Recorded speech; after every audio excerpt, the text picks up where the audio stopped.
নাস্তিকরা বলে সুফিবাদী ইসলাম, আবার বলে রেডিক্যাল ইসলাম, আবার বলে পলিটিক্যাল ইসলাম। ইসলামকে এত ভাগ করলে এই অধিকার কে দিছে? ইসলামী রাজনীতির কথা বললেই বলে এটা তো পলিটিক্যাল ইসলাম, জিহাদের কথা বললেই বলে এটা হচ্ছে রেডিক্যাল ইসলাম। আর যারা শুধু তসবিহ নিয়ে থাকে পীর মাসায়েখ বলে ওনারা ঠিক, ওনারা সুফিবাদী ইসলাম। ইসলামকে না এটা বলে তো তুমি আবার ভুল করছো। ইসলামের কোনো ভার্সন নাই, ইসলাম একটাই। মুহাম্মদ সাল্লাল্লাহু আলাইহি সাল্লাম আল্লাহর পক্ষ থেকে যে পূর্ণাঙ্গ জীবন বিধান এনেছেন, যেটাকে আল্লাহ সিরাতে মুস্তাকিম বলেছেন, সেটাই ইসলাম। ওর বাইরে কোনো ইসলাম নাই। ইসলামী রাজনীতি পূর্ণাঙ্গ ইসলাম নয়, পূর্ণাঙ্গ ইসলামের একটা অংশ। জিহাদ ফি সাবিলিল্লাহ পূর্ণাঙ্গ ইসলাম নয়, পূর্ণাঙ্গ ইসলামের একটা অংশ। তরিকত তাসাউফ পূর্ণাঙ্গ ইসলাম নয়, পূর্ণাঙ্গ ইসলামের একটা অংশ। সেজন্য পলিটিক্যাল ইসলাম, রেডিক্যাল ইসলাম, সুফিবাদী ইসলাম, ইসলামের কোনো ভার্সন বলা যাবে না। ইসলাম একটাই। সুবহানাল্লাহ বলবেন না? তারপরে আসেন পীর মাশায়েখ সুফিবাদী যাদেরকে বলা হয় সুফি সাধক, ওনারা কি জিহাদ আর ইসলামী রাষ্ট্র ও রাজনীতি করতেন না? কথা বলে না। যাদেরকে সুফি সাধক বলা হয়, সুফি আমি বিশ্বাস করি না, আমি বিশ্বাস করি মুতাসাউফ। তাসাউফ এক জিনিস আর সুফিবাদ আরেক জিনিস। যত ভণ্ডামি চলে সুফিবাদের নামে। আমরা বিশ্বাস করি হক্কানি আল্লাহওয়ালা পীর মাশায়েখগণ তাসাউফ চর্চা করে। তাসাউফ কোরআন হাদিসে আছে। এই তাসাউফ যিনি চর্চা করেন তাকে বলা হয় মুতাসাউফ, আরেফ, সালেক, জাকের, শায়েখ, ফার্সিতে বলা যায় পীর। কিন্তু সুফিবাদের নামে যা হচ্ছে, জেনা বেবিচার, নাচ গান, ঢোল ডক্কর, একতারা দোতারা, কলকি টানাটানি, আর যত শেরকি কথা, কুফরি কথা, এগুলো সুফিবাদের নামে হয়। এগুলো ভণ্ডামি, এগুলোর সাথে ইসলামের কোনো সম্পর্ক নাই। ইতিহাসে যাদেরকে সুফি সাধক বলা হয়, আমাদের পূর্ববর্তী বুজুর্গ যারা, তাদের প্রত্যেকেই দাওয়াত ও তাবলীগের সাথে, তরিকত তাসাউফের সাথে তরবারি সাথে রাখতেন। জিহাদকে তারা বাদ দেন নাই, আর ইমারতে ইসলামিয়া, খেলাফত বা ইসলামী শাসন ব্যবস্থাকেও তারা বাদ দেন নাই। আমি তিনজন বুজুর্গের দৃষ্টান্ত দিচ্ছি। একজন হচ্ছেন সুলতান মাহমুদ বালখি মাহিসাবার রহমতুল্লাহ, বগুড়ার মহাস্তাগরে যার মাজার শরীফ। 440 হিজরিতে তিনি আফগানিস্তানের বালখ নামক রাষ্ট্র থেকে বাংলাদেশে প্রবেশ করেছেন। কত বছর আগে? 1000 বছর আগে। 440 হিজরিতে তিনি এসেছেন। তার ইতিহাস সাক্ষ্য দেয়, ওনার বাবা ছিলেন আফগানিস্তান, তখন নামে আফগানিস্তান ছিল না, বালখ।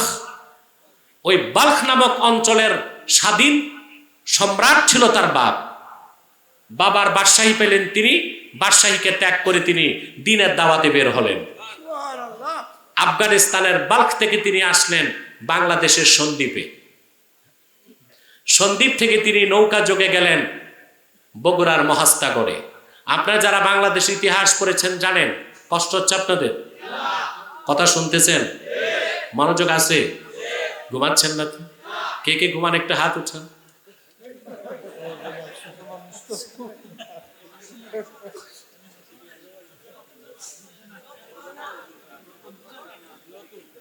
বুঝে না, বুঝে না। আরে মুরব্বী না, এটা বাচ্চা।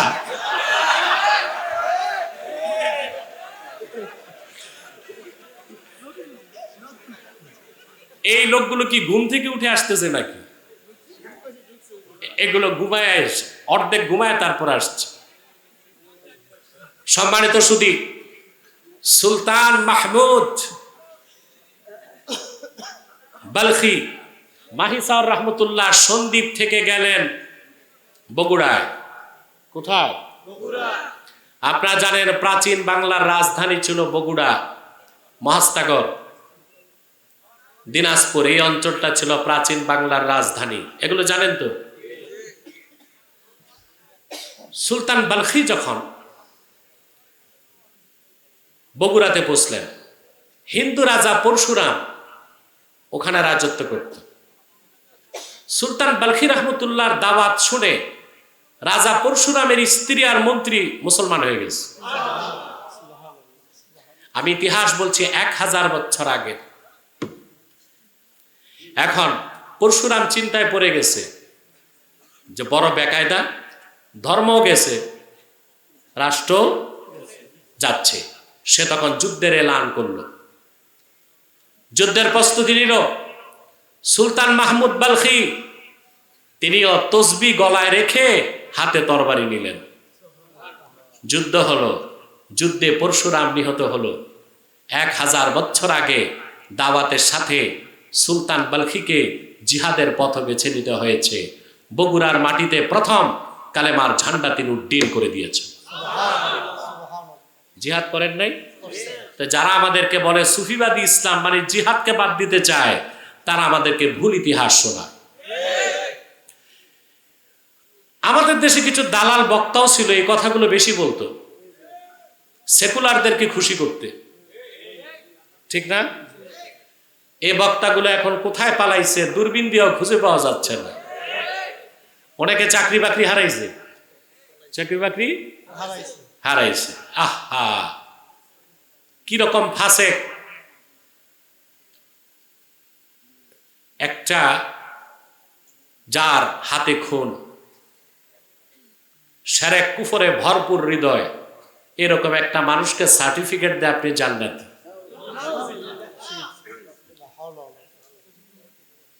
তারপরে আমি প্রতিবাদ করলাম, সে আমার বিরুদ্ধে উঠে পড়ে লাগলো, আমাকে মামলা দিবে, কেস করবে, এটা করবে, সেটা করবে।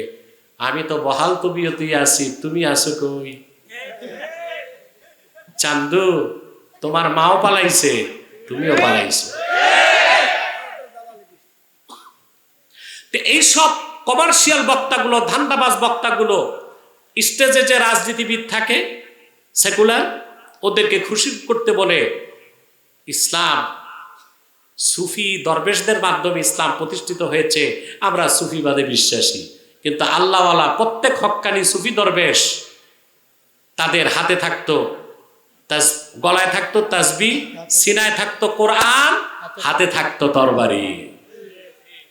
আপনারা হযরত শাহজালাল রহমতুল্লাহ মাজার শরীফ জিয়ারত করছেন, কিন্তু আপনারা একটা কাজ করেন না। ওনার জিয়ারত করে আপনারা যান গজার মাছ দেখতে, ওই গজার মাছ দেখায় কোনো লাভ নাই। আল্লাহর ওলির জিয়ারত করে জাদু করে যাবেন, দেখবেন যে ওখানে 800 বছর আগের হযরত শাহজালালের তরবারিটা রাখা আছে। ইতিহাস সাক্ষ্য দেয়, হযরত শাহজালাল ইয়ামানি 360 জন সঙ্গী নিয়ে যখন বাংলাদেশে প্রবেশ করলেন, জায়নামাজে সুরমা নদী পার হলেন, গলায় তার তাসবিহ, সিনায় তার কোরআন, হাতে ছিল তরবারি। গৌর গোবিন্দ যখন সামনে এসে দাঁড়ালো, তার 20 দাঁতকে ভাঙতে হযরত শাহজালাল তরবারি চালালেন। এই ইতিহাস বলা হয় না কেন? হযরত মঈনুদ্দিন চিশতি রহমতুল্লাহ আজমিরে আসলেন। কোথায়? ওখানে ছিল পৃথ্বীরাজ। তিনি খাদেমকে পাঠালেন, যাও পৃথ্বীরাজকে ডাকো। পৃথ্বীরাজ খাদেমকে বলল, আমি রাজা আর উনি ফকির দরবেশ, তো এখানে আমি যাবো কেন, ওনাকে ডাকো।